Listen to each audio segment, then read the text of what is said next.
morning. Having experiments. What we have here is water. Why is there a lemon in it? What have you put inside it? Because it is looking pink and white in color. Did you put salt? Huh? Yeah. Did you put lot of salt? Do you want to put more? Go ahead. Put more salt.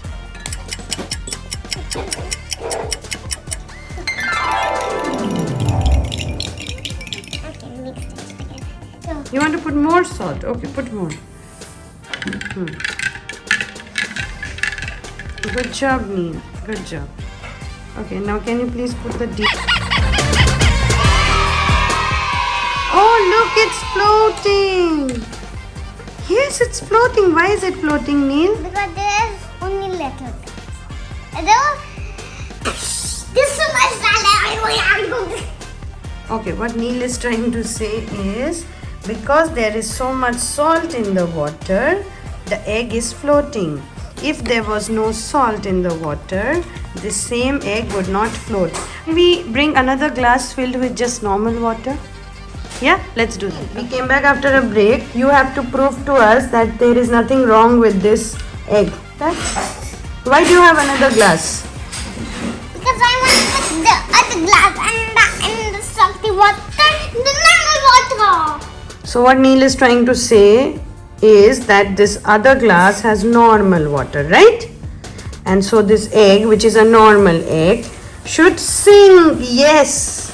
See, it sank. Why?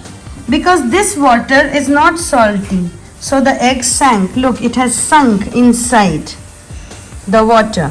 But when we take the same egg out and we put it, be careful, you may break the egg. It's not a boiled egg.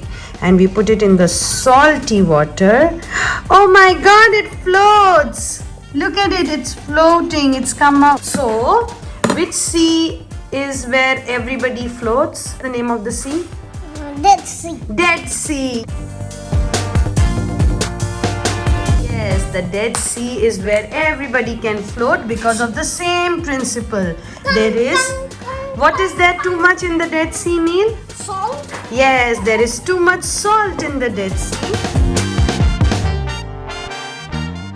And that is why everything floats.